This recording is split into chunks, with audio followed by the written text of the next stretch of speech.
샬롬, 반갑습니다. 선명한 심리상담TV의 이선명 심리상담사입니다. 요즘 계속해서 이제 부부 시리즈를 진행하고 있는데, 저번 동영상에 우리 부부 얼마나 친한가, 그리고 부부가 서로 가까워지려면 어떻게 해야 되는가에 대한 내용을 나눠봤고요. 저번 시간이 개론이었다면 오늘은 실천편입니다. 어떻게 부부는 놀까? 4가지 방법에 대해서 소개하는 시간을 가져보도록 하겠습니다. 여러분은 어떻게 놀고 계시나요? 전에도 얘기했지만 아이들과 놀아주고 부부도 서로 놀아야 되는데, 부부가 노는 방법에 대해서 잊어버리고 살고 있지는 않은가?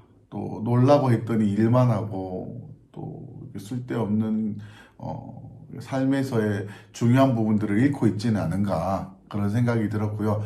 그래서 구체적으로 어떻게 할 것인가, 부부가 어떻게 놀아야 되는 거에 대해서 오늘은 설명하는 자리를 갖도록 하겠습니다. 네, 부부 어떻게 놀까? 첫 번째, 공감과 위로로 삶을 나누라입니다. 네. 서로에 대해서 잘 알아야 되겠죠. 서로에 대해서 잘 알려면 대화보다 더 중요한 것은 없습니다. 스케줄을 서로 얘기해 주는 것도 굉장히 중요합니다. 오늘은 내가 무슨 일이 있을 거다. 몇 시부터 몇 시까지는 전화를 못 받을 거다. 오늘 내가 아주 힘든 일이 있다. 내 어려움에 대해서도 토로하고, 오늘 이런 일 때문에 아마 스트레스를 받을 것 같은데 몇 시 이후에 나하고 통화를 좀 해줄 수 있겠냐? 혹은 네, 이런 상황이라서 이런 상황 때문에 요즘 민감하다. 어떻게 될지 고민이 많은데 서로 이런 부분에 대해서 나누면서 이 얘기를 하고, 네, 공감과 위로로 삶을 나누기 시작하면 부부는 아주 즐겁게 대화하며 놀 수 있습니다. 우리가 중요한 것은 삶을 살아가기 위한 효율성 있고 능률적인 어떤 대화를 하는 것이 중요한 것이 아니라, 정말 효율성과 능률은 떨어지지만 서로에게 위로가 되고 공감이 되고, 그러면서 삶을 나누는 진정한 깊이 있는 대화, 전에도 얘기했지만 수다라고 해야 되겠죠. 그것을 통해서 나의 어려운 상황과 또 심리적인 스트레스들, 그리고 또 그것에 대해서 나누면서 통해져서 얻어지는 나의 그런 해결 방법들, 부부가 서로 상의하면서 느껴지는 서로를 향한 위로와 공감대, 이것들을 누리며 사는 놀이가 되었으면 좋겠습니다. 네, 부부 어떻게 놀까? 두 번째, 서로를 존중하며 감사하라. 네, 우리는 상황 얘기를 많이 하는 경우도 있지만 그 상황에 대해서 감사하고, 서로에 대해서 필요를 인정하고 필요의 마음을 전달하고, 언어적으로 혹은 비언어적으로 또 존재 가치를 높이기 위한 봉사라든가 선물이라든가 이런 존경과 감사를 표현하는 놀이가 좀 부족한 것 같아요. 특히 그 사람이 힘들고 어려워할 때 작은 선물이라도 주던가, 아니면 전에는 그 사람이 계속 했던 일들을 내가 대신해주는 봉사를 해주던가, 또 언어적으로 비언어적으로 존재 가치를 굉장히 높여줄 수 있는 그런 표현들을 해주면서 부부가 논다면 부부는 굉장히 서로를 향한 마음들이 깊어지게 될 것입니다. 네, 부부 어떻게 놀까? 세 번째, 스킨십을 즐겨라. 키스, 폼, 그리고 눈 마주춤, 그리고 부부관계에 이르기까지 부부만이 누릴 수 있는 가장 큰 특권은 건전한 스킨십입니다.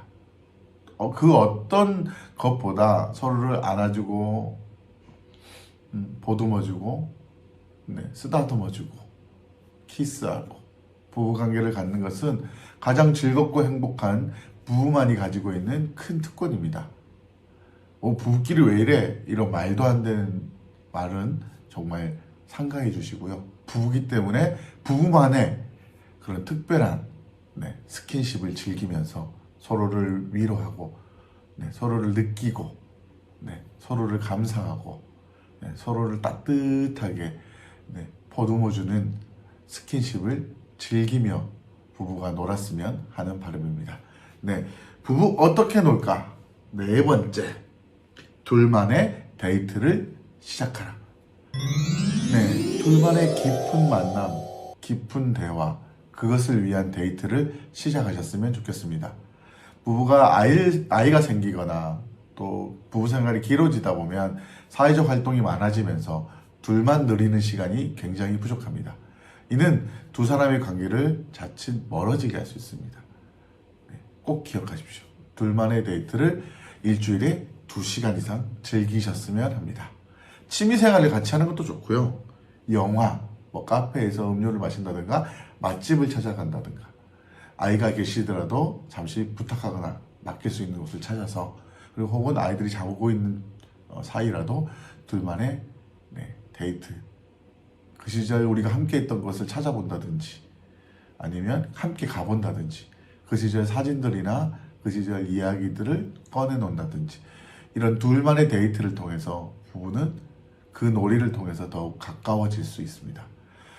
네, 구체적으로 어떻게 놀아야 되나요? 사실은 여러분들이 다 진행하고 있는 일들이죠. 네, 공감과 위로로 삶을 나누라. 공감과 위로가 없는 삶을 나누면 어려워지겠죠. 잊지 말아 주십시오. 서로를 존중하고 감사하라. 표현하고 위로하고 그것을 물질 혹은 봉사 혹은 마음 존재 가치를 높여주며 진행하라. 그리고 부부만이 할 수 있는 유일한 놀이 스킨십을 즐겨라. 그리고 둘만의 데이트를 일주일에 2시간 이상 진행하라. 네, 부부가 함께 노는 건 그렇게 어려운 것이 아닙니다. 아주 자연스러운 거고요. 누구나 하고 있는 것들인데 전에는 편했고 자연스러웠던 것들을 잊어버리기 때문에 이번 기회에 다시 기억하고 다시 되뇌이며 다시 누리는 삶으로 바뀌셨으면 좋겠습니다.